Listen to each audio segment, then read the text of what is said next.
Good morning friends. आज हम doctor राहिला की क्लिनिक में आए हैं उनसे होलिस्टिक हेल्थ के बारे में पूछने के लिए कि आखिर होलिस्टिक हेल्थ होता क्या है। जी डॉक्टर राहिला, आप अपने इस चैनल के थ्रू अपने लोगों को, जो भी आपके पेशेंट्स हैं और जो दुनिया भर के लोगों के लिए आप ये जो होलिस्टिक हेल्थ का एक जो रिफॉर्मेशन आप लेकर आए हो कि मुझे लोगों को पेन फ्री लाइफ देना है, मेडिसिन फ्री लाइफ देना है, तो मेरे जैसे ऐसे बहुत सारे लोग हैं जो इस चीज का मतलब जानना चाहते हैं और ऐसे भी लोग हैं जो इस चीज का खुद ही अपने मन से दिमाग बना लेते हैं कि ये ऐसा होगा, ये वैसा होगा। तो हमको एक बहुत अच्छी क्लैरिटी के लिए आपसे बेहतर और कोई नहीं है जो हमको इस चीज को बता सकता है। तो डॉक्टर राहिला, मेरा पहला सवाल आपके लिए ये है कि होलिस्टिक हेल्थ का मतलब क्या होता है।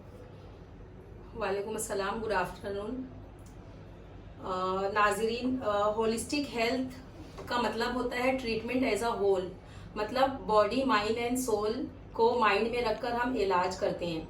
मतलब कोई भी पेशेंट अगर हमारे पास आता है तो हमें ना सिर्फ उसको मेडिसिन देना है, बल्कि हमको उसको इतना पॉजिटिव वे में, इतना ज़्यादा ट्रस्ट के साथ उसका इलाज करना है कि उसका माइंड 100% ये बात एक्सेप्ट करे कि 100% रिजल्ट और मेडिसिन फ्री लाइफ मिल जाएगी। और उसका जो स्पिरिचुअल पावर है, जो स्पिरिचुअल हेल्थ है, ये भी बहुत इम्पोर्टेंट है। अगर हम माइंड सेट और स्पिरिचुअल हेल्थ दोनों को माइंड में रखेंगे तो ही फिजिकल हेल्थ मिल सकती है। तो इसका यही मतलब है होलिस्टिक हेल्थ का, कि पूरा होल एज अ होल पूरे बॉडी का ट्रीटमेंट करना है, तो हमें माइंड, बॉडी एंड सोल को ध्यान में रखना होगा। अच्छा, तो अगर मैं आपसे ये पूछूं कि अगर फॉर एग्जांपल कोई माइग्रेन का पेशेंट आपके पास आता है तो उसका ट्रीटमेंट आप किस तरह करोगे।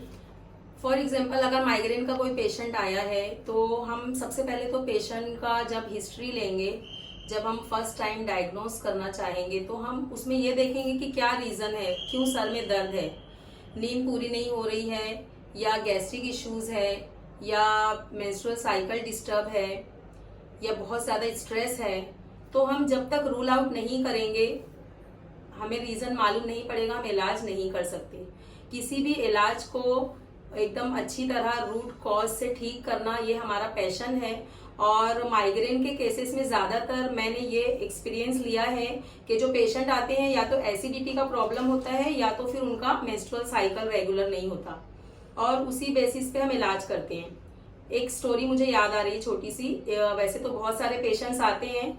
ये पेशेंट आई थी मेरे पास थाना से और 20 साल से माइग्रेन था, और वो इतनी ज़्यादा परेशान थे। वो कह रहे थे कि डॉक्टर मुझे इतना सर में दर्द रहता है कि मैं हाथ भी लगाती हूँ अगर स्कैल्प में तो तब भी मेरा सर दुखता है, यानी कोई टच भी मत करो। एकदम सेंसिटिव हो गई थी स्किन उनकी। और सिर्फ 3 दफ़ा मैंने ट्रीटमेंट किया है, first, second and third treatment, और 100% रिजल्ट है अल्हम्दुलिल्लाह। देखिए माशाल्लाह, तो बहुत अच्छी बात आपने बताई। और ये तो हो गया आपका ट्रीटमेंट का तरीका कि आप रूट कॉज से पहले आप इलाज करते, आप फाइंड आउट करते, ये नहीं कि दवा दे दी और भगा दो पेशेंट को। दूसरी बात ये है कि डिफरेंस क्या है यूनानी पैथी में और एलोपैथी में। एलोपैथी और यूनानी पैथी में सबसे बड़ा डिफरेंस ये है कि हम यूनानी से जब इलाज करते हैं तो हम ये देखते हैं कि कौन सी ऐसी मेडिसिन, ऐसी हर्बल चीज़ें हमें देना है जिससे वो बीमारी जड़ से अच्छी हो जाए। फॉर एग्जांपल सिस्ट और फाइब्रॉइड के पेशेंट बहुत आते हैं, पीसीओडी वाले, और यूटेरस में जो फाइब्रॉइड होता है उसके कई सारे केसेस हैं। तो डॉक्टर्स क्या करते हैं, ऑपरेशन सजेस्ट करते हैं ज़्यादातर, और ऑपरेट करके निकाल दिए सिस्ट। फिर पेशेंट आते हैं, कभी कभी 4 साल के बाद रिलैप्स हो गया, कभी 2 साल के बाद। लेकिन यूनानी पैथी से जब इलाज हम करते हैं तो हम उसका रूट कॉज ठीक करते हैं कि क्यों सिस्ट हो रहा है, क्यों ये फाइब्रॉइड बॉडी में बन रहा है। तो जब रूट कॉज से इलाज होगा तो ही बीमारी जड़ से अच्छी होगी। फॉर एग्जाम्पल जैसे एक दरख्त है, दरख्त को हम काट के निकाल दिए, लेकिन जड़ तो उसकी जमीन में रहेगी, और थोड़ी दिनों के बाद दोबारा वो दरख्त वहां से उगेगा, है ना। बिल्कुल इसी तरह यूनानी पैथी और एलोपैथी में हम डिफरेंस समझ सकते हैं कि दरख्त काट के निकाल दिया गया, मतलब गॉल ब्लैडर सिस्ट है, गॉल ब्लैडर में वो स्टोन है, तो गॉल ब्लैडर निकाल दिए, है ना, रिमूवल हो गया। अपेंडिसाइटिस हुआ है तो अपेंडिक्स का ऑपरेट कर दिए, है ना।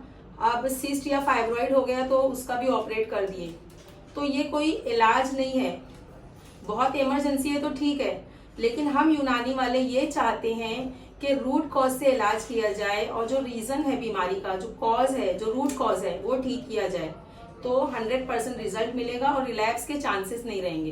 तो आप ये कहना चाह रहे हैं कि रिलैप्स के कोई चांस नहीं होते, मतलब नहीं। कोई भी परसेंट चांसेस नहीं होता, नहीं। चाहे वो कोई भी केस रहे। जी इंशाल्लाह। अच्छा, तो अगर जो माइग्रेन का पेशेंट आता है आपके पास, तो वो कितने सेशंस में उसको पेन फ्री लाइफ आप दोगे? माइग्रेन का तो जो मेरा एक्सपीरियंस है, जो 12 साल का एक्सपीरियंस है, उसमें अल्हम्दुलिल्लाह 3 या 4 दफा मैं इलाज करती हूँ तो 100% रिजल्ट है और कभी भी रिलैप्स नहीं हुआ है, जहाँ तक मुझे याद है। क्योंकि मेरे पेशेंट भी हमेशा कांटेक्ट में रहते हैं और कहते हैं कि मैडम हम कभी कोई दवा नहीं ले रहे हैं।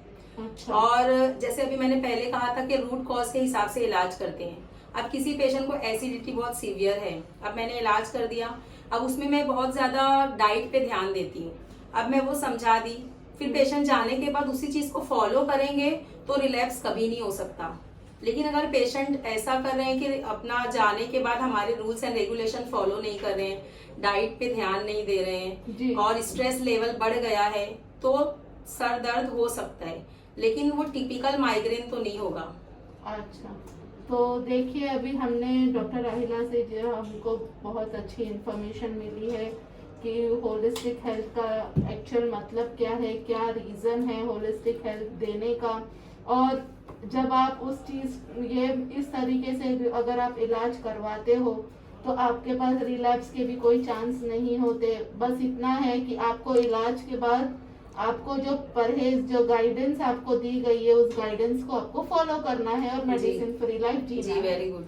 अभी मुझे एक केस याद आया, यूटेरस फाइब्रॉइड की जो मैं बात कर रही थी। यूके से एक पेशेंट आई थी मेरे पास और उसका कहना ये था कि मैं यूके से ट्रैवल करके आपके क्लिनिक में आई हूँ बॉम्बे में, क्योंकि मुझे ऑपरेट नहीं कराना है।